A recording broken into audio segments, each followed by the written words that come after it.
السلام علیکم ورحمۃ اللہ وبرکاتہ۔ خطبہ جمعہ مسجد نبوی از ڈاکٹر علی الحذیفی حفظہ اللہ تعالی۔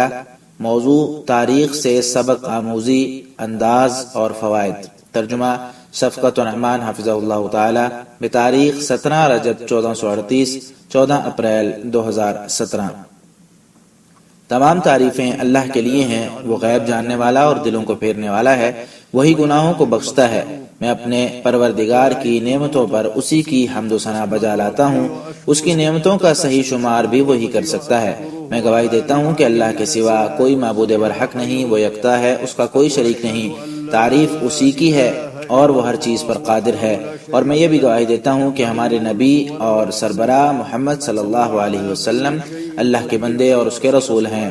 آپ بشیر و نذیر ہیں، یا اللہ اپنے بندے اور رسول محمد صلی اللہ علیہ وسلم، ان کی آل اور صحابہ کرام پر سلامتی، برکتیں اور رحمتیں نازل فرما، جنہیں اللہ تعالیٰ نے اپنا ولی بنایا۔ اللہ تعالیٰ بہترین مولا اور بہترین مددگار ہے۔ حمد و صلاح کے بعد خلوت و جلوت میں تقوی الہی اختیار کرو، تاکہ اللہ تعالیٰ تمہارے امور سنوار دے اور حالات بہتر کر دے۔ تقوی ہی نیک اور کامیاب لوگوں کا طریقہ کار ہے، اور تقوی سے محرومی واضح خسارہ ہے۔ اللہ کے بندو، ان لوگوں میں شامل ہو جاؤ جو اہل بصیرت اور ایمان ہیں۔ عقل مندوں اور نیک لوگوں کی راہ پر چلو۔ عقل سلیم اور سلیم الفطرت لوگ ہی عقل مند ہیں، یہی لوگ وحی سے مستفید ہوتے ہیں۔ اس کا معنی و مفہوم اللہ اور اس کے رسول صلی اللہ علیہ وسلم کی مراد کے مطابق سمجھتے ہیں۔ یہ کلام الہی پر عمل اس لیے کرتے ہیں کہ انہیں اللہ تعالیٰ سے ثواب کی امید ہوتی ہے، نیز اللہ تعالیٰ کے عذاب سے ڈرتے ہوئے احکامات کی تعمیل کرتے ہیں۔ فرمانے والی تعالیٰ ہے، اور جن لوگوں نے طاغوت کی عبادت سے پرہیز کیا اور اللہ تعالیٰ کی طرف متوجہ رہے، وہ خوشخبری کے مستحق ہیں۔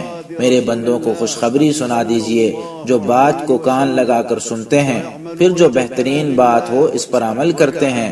یہی ہیں جنہیں اللہ تعالیٰ نے ہدایت دی، اور یہی عقل مند بھی ہیں۔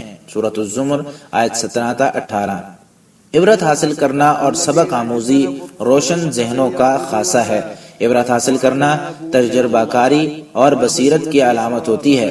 دوسروں سے سبق حاصل کرنے کا عمل انسان کو کامیابیوں سے ہمکنار کرتا ہے اور تباہی سے نجات دلاتا ہے۔ اس کی وجہ سے عبرت پکڑنے والا شخص مثبت اقدامات کرنے میں کامیاب ہوتا ہے، نیز اس سے انسان کو نیک اور باصلاحیت لوگوں کے راستے پر چلنے کی رہنمائی ملتی ہے، اور اس کے لیے نتائج مثبت برآمد ہوتے ہیں۔ یہی وجہ ہے کہ اگر کسی شخص کو سبق حاصل کرنے کا موقع نہیں ملتا تو اس کو سمجھانا بھی سود مند ثابت نہیں ہوتا۔ آخرکار وہ تباہی سے دوچار ہو جاتا ہے اور حوث پرست بن جاتا ہے۔ ایسا شخص منفی سوچ کے حاملین کے پیچھے چلتا ہے اور اپنے آپ کو پشیمان ہونے والوں میں شامل کر لیتا ہے۔ عبرت حاصل کرنے کا مطلب یہ ہے کہ حالیہ یا ماضی کی اندوہناک صورتحال کو دیکھ کر ان کے اسباب سے بچتے ہوئے بہتری کی جانب بڑھنا، یا پھر صالحین کی سیرت اور اللہ تعالیٰ کی طرف سے انہیں ملنے والے انعامات دیکھ کر ان کے طور طریقے کو اپنی عملی زندگی میں جگہ دینے کا نام عبرت حاصل کرنا ہے۔ یا پھر مخلوقات کی ماہیت، پرسرار رازوں اور صفات کو معلوم کر کے انہیں ایک خالق کی بندگی پر کاربند کرنے کی حکمت معلوم کرنا، اور اسی کی اطاعت اور بندگی پر کاربند رہنے کا نام عبرت حاصل کرنا ہے۔ اللہ تعالیٰ نے مخلوقات کو پیدا کیا اور پوری کائنات کے لیے قوانین وضع فرمائے، چنانچہ اللہ تعالیٰ نے اپنی اطاعت کو دنیا اور آخرت میں ہمہ قسم کی کامیابی کا سبب قرار دیا ہے، اور اسی طرح اپنی نافرمانی کو دنیا اور آخرت میں ناکامی قرار دیا ہے۔ تو کیا اب کوئی اللہ کی نافرمانی کر کے کامیاب ہو سکتا ہے؟ اللہ تعالیٰ اور رسول اللہ صلی اللہ علیہ وسلم نے انبیاء کرام، رسولوں اور اہل ایمان کے قصے بیان کیے ہیں۔ ان میں ہمارے لیے بہت زیادہ اسباق اور بعد میں آنے والوں کے لیے عملی نمونہ ہے۔ ان کے باعث عذاب سے نجات مل سکتی ہے اور کامیابیاں حاصل ہو سکتی ہیں، انجام بھی اچھا ہو سکتا ہے اور درجات بھی بلند ہو سکتے ہیں۔ چنانچہ فرمانے والی تعالیٰ ہے، ان کے بیان میں عقل والوں کے لیے یقیناً نصیحت اور عبرت ہے۔ یہ قرآن جھوٹ بنائی ہوئی بات نہیں بلکہ یہ سابقہ کتابوں کی تصدیق ہے، یہ ہر چیز کو کھول کر بیان کرنے والا ہے اور اہل ایمان کے لیے ہدایت اور رحمت ہے۔ سورۃ یوسف آیت 111۔ اسی طرح فرمان باری تعالیٰ ہے، پھر ہم اپنے پیغمبروں کو اور ایمان والوں کو بچا لیتے تھے، اسی طرح ہمارے ذمے ہے کہ ہم ایمان والوں کو نجات دیا کریں۔ سورہ یونس آیت 103۔ جبکہ جھٹلانے والوں کے متعلق فرمان باری تعالیٰ ہے، دیکھ ان کے مکر کا انجام کیسا ہوا کہ ہم نے انہیں ان کی قوم سمیت سب کو غارت کر دیا، یہ ہیں ان کے مکانات جو ان کے ظلم کی وجہ سے اجڑے پڑے ہیں، جو لوگ جانتے ہیں ان کے لیے اس میں بڑی نشانی ہے، اور ہم نے ان لوگوں کو بچا لیا جو ایمان لائے اور متقی تھے۔ سورۃ النمل آیت 51 تا 53۔ اسی طرح اللہ تعالیٰ نے سورۃ الشعراء میں متعدد انبیاء کرام علیہم السلام کے واقعات ذکر کیے، ان میں اپنے رسولوں اور اہل ایمان کی کامیابی کا ذکر کرنے کے بعد اختتام پر ان الفاظ سے فرمایا، بے شک اس میں نشانی ہے لیکن ان میں سے اکثر مانتے ہی نہیں تھے، اور آپ کا پروردگار یقیناً سب پر غالب اور رحم کرنے والا ہے۔ سورۃ الشعراء آیت 190 تا 91۔ ابن کثیر رحمہ اللہ کہتے ہیں کہ فرمان باری تعالیٰ ان فی ذلک لآیہ، اس کا مطلب یہ ہے کہ اس واقعے میں اللہ تعالیٰ کی حیرت انگیز مدد و نصرت کا ذکر ہے، نیز یہ انتہا درجے کی حکمت بھی واضح کرتا ہے، اور وَإِنَّ رَبَّكَ لَهُوَ الْعَزِيزُ الرَّحِيمُ کا مطلب یہ ہے کہ ہر چیز پر اسی کا تسلط، قابو اور قہر ہے۔ الرحیم یعنی اپنی مخلوق پر نہایت رحم کرنے والا، لہذا نافرمانوں کو فوری سزا نہیں دیتا بلکہ انہیں مہلت دیتا ہے اور اصلاح کا موقع فراہم کرتا ہے، اگر نہ سدھرے تو غالب اور طاقتور کی طرح پکڑ لیتا ہے۔ اور سعید بن جبیر رحمہ اللہ کہتے ہیں کہ الرحیم یعنی جو اللہ تعالیٰ سے توبہ مانگے اور رجوع کرے تو اس پر نہایت رحم کرنے والا ہے۔ اسی طرح لوط علیہ السلام کے قصے کے آخر میں فرمایا، ان فی ذلک لآیات للمتوسمین، بلا شبہ نصیحت لینے والوں کے لیے اس میں بہت سی نشانیاں ہیں۔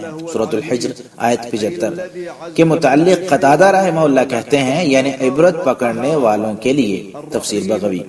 اس لیے تاریخی واقعات اور حالات سے وہی لوگ عبرت اور سبق حاصل کرتے ہیں جو لوگ نیک لوگوں کی راہ پر گامزن ہوں اور بہتری چاہتے ہوں، نیز برائی اور برے لوگوں سے دور ہوں، جبکہ ایسے لوگ جو عبرت حاصل نہ کریں، نصیحت نہ پکڑیں، محاسبہ نفس نہ کریں، اپنی آخرت سنوارنے کے لیے کوئی اقدامات نہ کریں، ان کی عقل یا ان کا دین کبھی کاموں اور گناہوں سے نہ روکے تو وہ جانوروں جیسے ہیں۔ اللہ تعالیٰ نے ان کے بارے میں فرمایا، کیا آپ اسی خیال میں ہیں کہ ان میں سے اکثر سنتے یا سمجھتے ہیں؟ وہ تو بالکل چوپایوں جیسے ہیں بلکہ اس سے بھی زیادہ بھٹکے ہوئے۔ سورۃ الفرقان آیت 44۔ اسی طرح ایک اور مقام پر فرمایا، اور آسمانوں اور زمین میں کتنی ہی نشانیاں ہیں جن پر سے وہ اعراض کرتے ہوئے گزر جاتے ہیں۔ سورہ یوسف آیت 105۔ اور ایک حدیث میں ہے کہ نبی صلی اللہ علیہ وسلم نے فرمایا، مومن بیمار ہو اور پھر بیماری بڑھتی جائے یہاں تک کہ وہ فوت ہو جائے تو یہ بیماری اس کے سابقہ گناہوں کا کفارہ بن جاتی ہے، اور اگر اسی طرح اللہ تعالیٰ اسے شفا دے دے تو بیماری ماضی کے گناہوں کا کفارہ اس کے مستقبل کے لیے نصیحت بن جاتی ہے۔ لیکن منافق بیمار ہو اور اسے شفا مل جائے تو وہ اس اونٹ کی طرح ہوتا ہے جسے مالکان پہلے باندھ کر رکھتے تھے، اب اسے کھلا چھوڑ دیتے ہیں، اور اونٹ کو یہ پرواہ نہیں ہوتی کہ اسے باندھ کر کیوں رکھا جاتا تھا اور اب اسے چھوڑا کیوں گیا ہے۔ سورہ نسائی۔ اللہ تعالیٰ نے انبیاء کرام اور رسولوں سمیت خاتم الانبیاء صلی اللہ علیہ وسلم کے حالات اسی لیے ذکر کیے ہیں تاکہ ہم ان کی تاریخ سے سیکھیں، ان کے طریقے پر چلیں اور ان کا اخلاق اپنائیں۔ اللہ تعالیٰ نے نبی صلی اللہ علیہ وسلم کو بھی انبیاء کرام کے نقش قدم پر چلنے کا حکم دیا اور فرمایا، یہی لوگ ہیں جنہیں اللہ تعالیٰ نے ہدایت کی تھی، آپ انہی کے راستے پر چلیں۔ سورۃ الانعام آیت 90۔ اسی طرح اللہ تعالیٰ کا یہ بھی فرمان ہے، آپ بھی اسی طرح ڈٹ جائیں جیسے اولو العزم پیغمبر ڈٹ گئے تھے۔ سورۃ الاحقاف آیت 35۔ اسی طرح اللہ تعالیٰ نے سورہ یاسین میں مذکورہ مومن کی بات ذکر کرتے ہوئے فرمایا، میری قوم رسولوں کی اتباع کرو، ان کی اتباع کرو جو تم سے اجرت نہیں مانگتے اور وہ ہدایت یافتہ ہیں۔ سورہ یاسین آیت 20 تا 21۔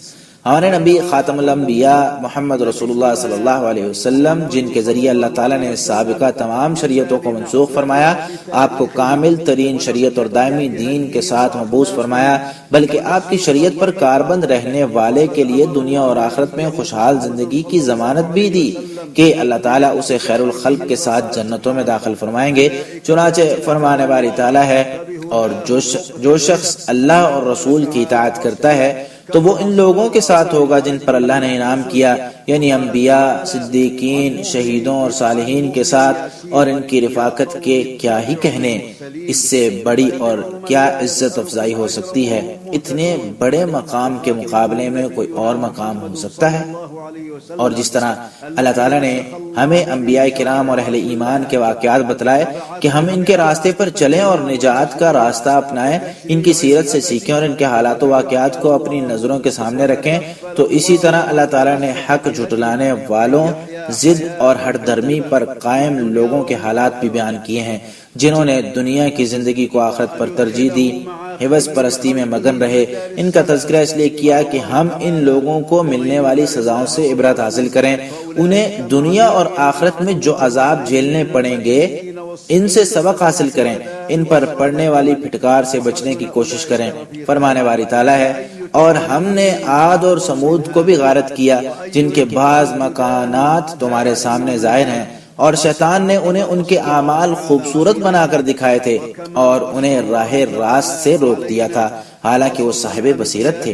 قارون، فرعون اور حامان کو بھی غارت کیا، ان کے پاس موسیٰ واضح معجزے لے کر آئے، انہوں نے پھر بھی زمین میں تکبر کیا، لیکن وہ ہم سے بچنے والے نہ تھے۔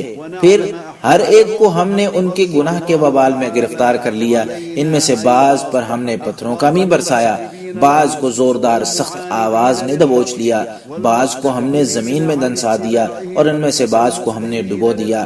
اللہ تعالیٰ ایسا نہیں کہ ان پر ظلم کرے، بلکہ یہی لوگ اپنی جانوں پر ظلم کرتے تھے۔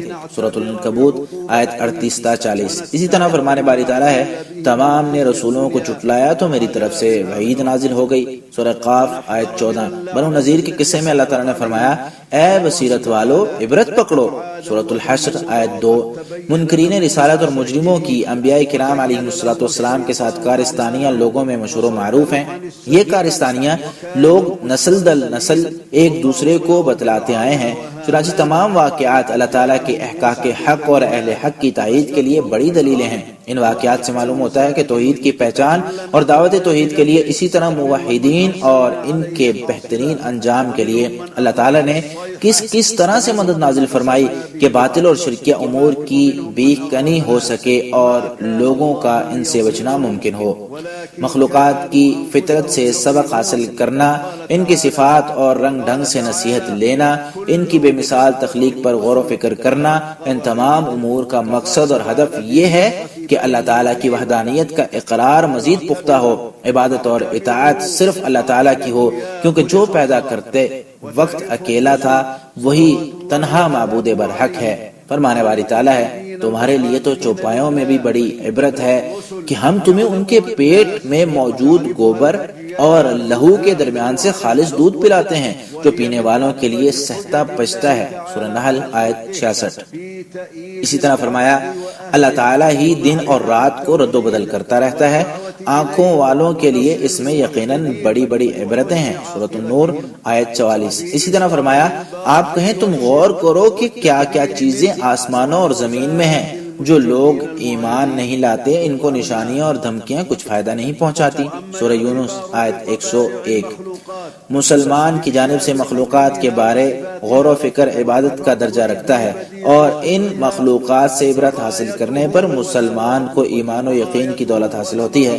فرمانے باری تعالیٰ ہے، بے شک آسمانوں اور زمین میں ایمان والوں کے لیے نشانیاں ہیں۔ سورۃ الجاثیہ آیت 3۔ غور و فکر اور عبرت حاصل کرنے سے متردد دل بھی ثابت قدم ہو جاتا ہے اور دل کو جلا ملتی ہے، بصر و بصیرت منور ہو جاتی ہیں، نیز رہن سہن صحیح ہو جاتا ہے، جبکہ غور و فکر اور عبرت حاصل کرنے سے روگردانی پرور دل سخت ہو جاتے ہیں، غفلت پیدا ہوتی ہے، انسان پشیمانی کی جانب گھستا چلا جاتا ہے اور گناہ سرزد ہوتے ہیں۔ اس سے معلوم ہوتا ہے کہ غفلت شیطانی راہ ہے۔ چنانچہ ابو ہریرہ رضی اللہ تعالیٰ عنہ کہتے ہیں کہ نبی صلی اللہ علیہ وسلم نے اسراء اور معراج کے واقعے کے متعلق فرمایا، جب میں آسمان دنیا تک نیچے آ گیا تو میں نے اپنے سے نیچے دیکھا، مجھے تیز ہوا، دھواں اور چیخو پکار سنائی دی، تو میں نے کہا جبریل یہ کیا ہے؟ تو فرمایا یہ شیاطین ہیں جو ایسے بنی آدم کی آنکھیں داغ رہے ہیں جو آسمان و زمین پر غور و فکر نہیں کرتے تھے، اگر ایسا نہ کرتے تو انہیں حیرت انگیز معلومات ملتی۔ احمد فرمانے والی تعالیٰ ہے، بلا شبہ جو لوگ اللہ سے ڈرتے ہیں انہیں جب کوئی شیطانی وسوسہ چھو بھی جاتا ہے تو چونک پڑتے ہیں اور فوراً صحیح صورتحال دیکھنے لگتے ہیں، اور ان شیطانوں کے بھائی انہیں گمراہی میں کھینچے چلے جاتے ہیں اور اس میں کوئی کسر اٹھا نہیں رکھتے۔ سورۃ الاعراف آیت 201 تا 202۔ اللہ تعالیٰ میرے اور آپ سب کے لیے قرآن کریم کو خیر و برکت والا بنائے، مجھے اور آپ سب کو اس کی آیات سے مستفید ہونے کی توفیق دے، اور ہمیں سید المرسلین صلی اللہ علیہ وسلم کی سیرت و ٹھوس احکامات پر چلنے کی توفیق دے۔ میں اپنی بات کو اسی پر ختم کرتے ہوئے اللہ تعالیٰ سے اپنے اور تمام مسلمانوں کے گناہوں کی بخشش چاہتا ہوں، تم بھی اسی سے گناہوں کی بخشش مانگو۔ دوسرا خطبہ۔ تمام تعریفیں اللہ کے لیے ہیں، اسی نے اپنے ولیوں کے دل قرآن سے منور فرمائے، ان کی بصیرت کو ایمان سے جلا بخشی اور ان کی نیکیوں میں احسان پیدا فرمایا۔ میں اپنے رب کی عظیم نعمتوں پر اسی کی حمد خوانی کرتا ہوں، ان نعمتوں کو اس کے علاوہ کوئی شمار ہی نہیں کر سکتا۔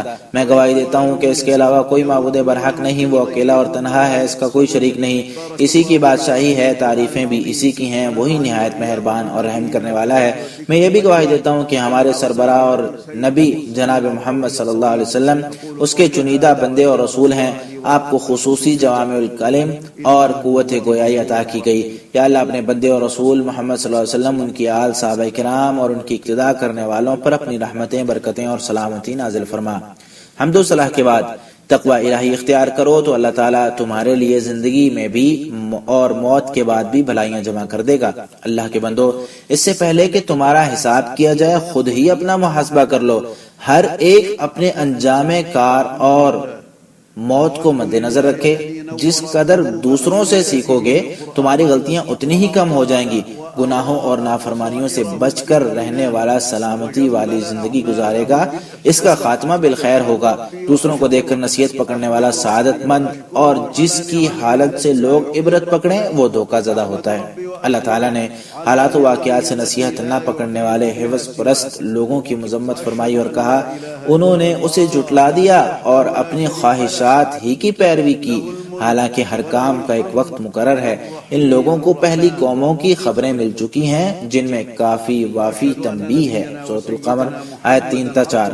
البتہ کسی کو سزا یا جزا دینے کے لیے اللہ تعالیٰ کے کچھ قوانین ہیں، چنانچہ جس کے خلاف قانون الہی ہو جائے تو وہ تباہ و برباد ہو جاتا ہے، وہ انحطاط اور ذلت کا شکار بن جاتا ہے۔ فرمان باری تعالیٰ ہے، گزشتہ لوگوں میں اللہ تعالیٰ کا یہی طریقہ جاری رہا ہے اور آپ اللہ کے اس طریقے میں کوئی تبدیلی نہ پائیں گے۔ سورۃ الاحزاب آیت 62۔ اور ایک حدیث میں ہے کہ لذتوں کو پاش پاش کر دینے والی موت کو کثرت سے یاد کیا کرو، اس لیے موت کو یاد کرنے والے کی مثبت کارکردگی میں اضافہ ہوتا ہے، جبکہ موت کو بھول جانے والے سے منفی امور سرزد ہوتے ہیں۔ اللہ کے بندو، یقیناً اللہ اور اس کے فرشتے نبی صلی اللہ علیہ وسلم پر درود بھیجتے ہیں، اے ایمان والو تم بھی ان پر درود و سلام پڑھو۔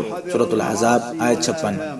آپ صلی اللہ علیہ وسلم کا فرمان ہے، جو شخص مجھ پر ایک بار درود پڑھے اللہ تعالیٰ اس پر 10 رحمتیں نازل فرمائے گا، اس لیے سید الاولین والآخرین اور امام المرسلین پر درود و سلام پڑھو۔ اللهم صل على محمد وعلى ال محمد كما صليت على ابراهيم وعلى ال ابراهيم انك حميد مجيد اللهم بارك على محمد وعلى ال محمد كما باركت على ابراهيم وعلى ال ابراهيم انك حميد مجيد وسلم تسلیما كثيرا۔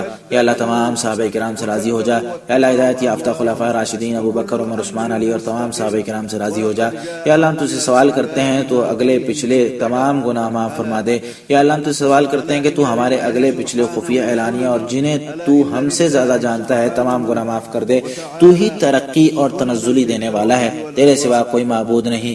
یا اللہ ہم تمام مسلمانوں کی مغفرت فرما یا اللہ، تمام مسلمانوں کی مغفرت فرما یا رب العالمین۔ یا اللہ تمام مسلمانوں کی قبریں منور فرما یا اللہ، ان کی نیکیوں میں اضافہ فرما، ان کے گناہوں سے درگزر فرما یا اللہ۔ ہم تجھ سے برے تقدیری فیصلوں، دشمنوں کی پھپتی، بدبختی میں پھنسنے اور سخت آزمائشوں سے تیری پناہ چاہتے ہیں یا اللہ۔ ہم غموں، پریشانیوں، بزدلی، بخیلی، ناتوانی، سستی سے تیری پناہ چاہتے ہیں یا اللہ۔ ہم قرضوں کے بوجھ اور لوگوں کے رعب اور دبدبے سے تیری پناہ چاہتے ہیں یا اللہ۔ ہم تجھ سے جنت اور اس کے قریب کرنے والے قول و فعل کا سوال کرتے ہیں یا اللہ۔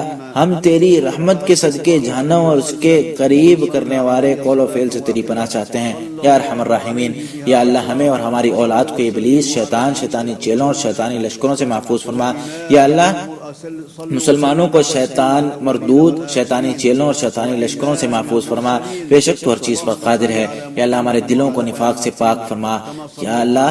ہمارے اعمال کو ریاکاری سے پاک بنا دے، ہماری آنکھوں کو خیانت سے پاک کر دے یا ذو الجلال والاکرام یا اللہ۔ تیرے ذکر، شکر اور تیری بہترین انداز میں عبادت کرنے پر ہماری مدد فرما یا اللہ۔ تیرے ذکر، شکر اور تیری بہترین انداز میں عبادت کرنے پر ہماری مدد فرما یا رب العالمین یا اللہ۔ ہم تجھ سے سوال کرتے ہیں کہ ہمارے بھائیوں کو شام میں تکالیف پہنچ رہی ہیں یا اللہ، ان کی مشکلات رفع فرما دے یا اللہ۔ ان کی مشکل کشائی فرما، ابتلا اور آزمائشوں کا خاتمہ فرما یا اللہ۔ کمزوروں پر رحم فرما یا اللہ، کمزوروں پر رحم فرما، ان کے نقصانات کا تدارک فرما یا رب العالمین یا اللہ۔ ہمیں ایک لمحہ کے لیے بھی ہمارے اپنے سپرد مت کرنا یا اللہ۔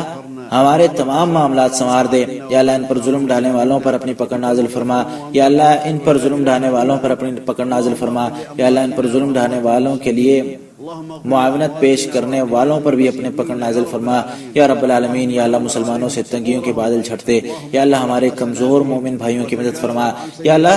ہمارے کمزور بھائیوں پر رحم فرما یا اللہ۔ عراق میں کمزور مسلمانوں پر رحم فرما یا اللہ۔ ان کے دلوں میں باہمی الفت ڈال دے یا اللہ۔ ہم تجھ سے سوال کرتے ہیں کہ یمن سے فتنوں کا خاتمہ فرما دے یا اللہ۔ یمن کے حالات سنوار دے یا اللہ۔ ہماری سرحدوں کی حفاظت فرما یا اللہ۔ ہمارے فوجیوں کی حفاظت فرما یا اللہ۔ ان کی صحیح سمت میں رہنمائی فرما یا رب العالمین یا اللہ۔ کفر اور کافروں کو ذل و رسوا فرما یا اللہ۔ اپنے دین، کتاب اور سنت نبی کا بول بالا فرما یا رب العالمین یا اللہ۔ ہم تجھ سے سوال کرتے ہیں اپنی رحمت کے صدقے دین کو غالب فرما، بے شک تو ہر چیز پر قادر ہے یا ارحم الراحمین یا اللہ۔ کفر اور تمام کفار کو ذلیل کر دے، شرک اور مشرکوں کو بھی ذلیل و رسوا فرما دے یا اللہ۔ روز قیامت تک کے لیے بدعات کو ذلیل و رسوا فرما دے یا رب العالمین یا اللہ۔ تیرے دین اور تیرے نبی صلی اللہ علیہ وسلم کی سنت سے متصادم بدعات کو ذلیل و رسوا فرما دے یا اللہ۔ روز قیامت تک کے لیے بدعات کو ذلیل و رسوا فرما دے، بے شک تو ہر چیز پر قادر ہے یا اللہ۔ خادم حرمین شریفین کو تیرے پسندیدہ کام کرنے کی توفیق عطا فرما یا اللہ۔ ان کی تیری مرضی کے مطابق رہنمائی فرما اور ان کے تمام اعمال تیری رضا کے لیے قبول فرما یا اللہ۔ ہر اچھے نیکی کے کام کی انہیں توفیق دے یا اللہ۔ ان کے فیصلوں کو درست سمت عطا فرما یا اللہ۔ اپنی رحمت کے صدقے انہیں اور ان کے مشیروں کو تیرے پسندیدہ کام کرنے کی توفیق عطا فرما یا ارحم الراحمین یا اللہ۔ انہیں صحت و عافیت سے نواز یا اللہ۔ ان کے دونوں نائبوں کو تیرے پسندیدہ کام کرنے کی توفیق عطا فرما یا رب العالمین، اور ایسے کام کرنے کی توفیق دے جس میں اسلام اور مسلمانوں کی بھلائی اور خیر ہو، بے شک تو ہر چیز پر قادر ہے یا اللہ۔ ہمارے ملک کی حفاظت فرما یا اللہ۔ ہمارے ملک کی حفاظت فرما یا اللہ۔ ہماری سرحدوں کی تمام منفی سرگرمیوں سے حفاظت فرما یا رب العالمین یا اللہ۔ اپنی رحمت کے صدقے اسلام اور مسلمانوں کے خلاف مکاریاں کرنے والوں پر اپنی پکڑ نازل فرما۔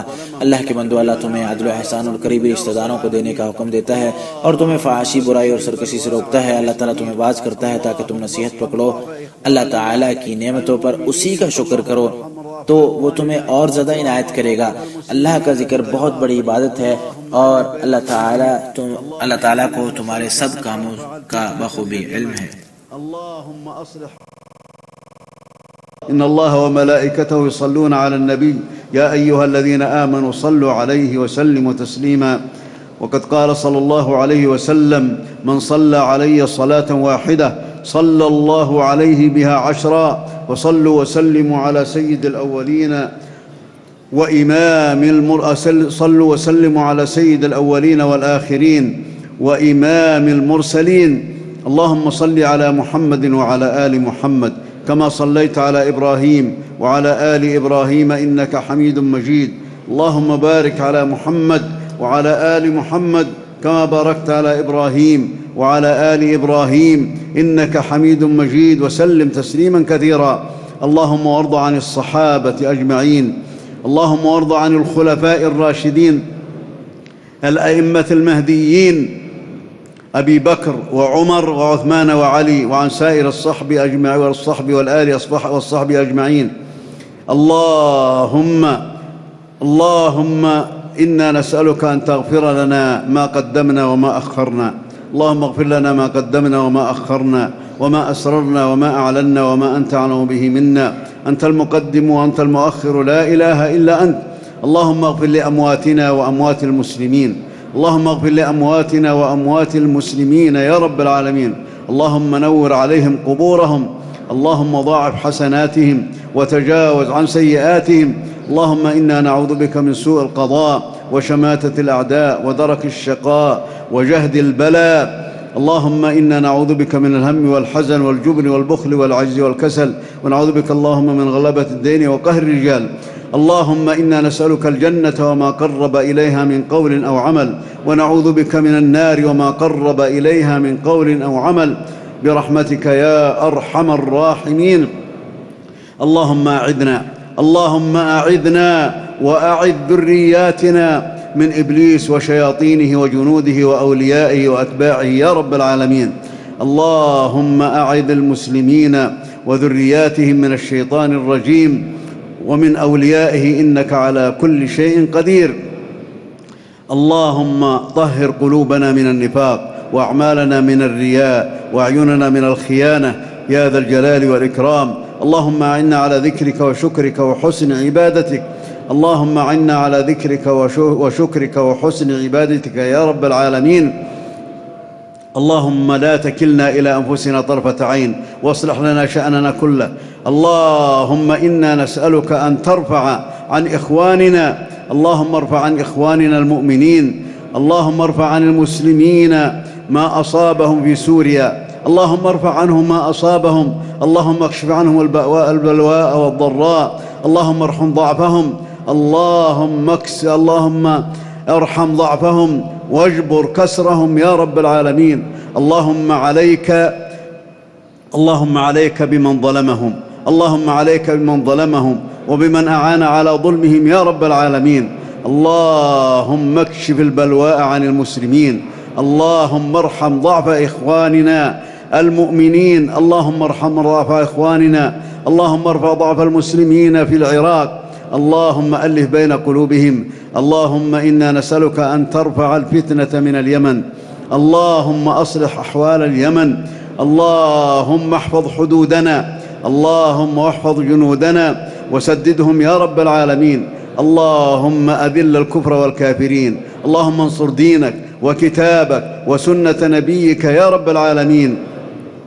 اللهم إنا نسألك أن تنصر دينك، إنك على كل شيء قدير، برحمتك يا أرحم الراحمين. اللهم أذل الكفر والكافرين والشرك والمشركين، اللهم أذل البدع إلى يوم الدين يا رب العالمين. اللهم أذل البدع التي تضاد دينك وتضاد هدي نبيك محمد صلى الله عليه وسلم، أذل البدع إلى يوم الدين، إنك على كل شيء قدير.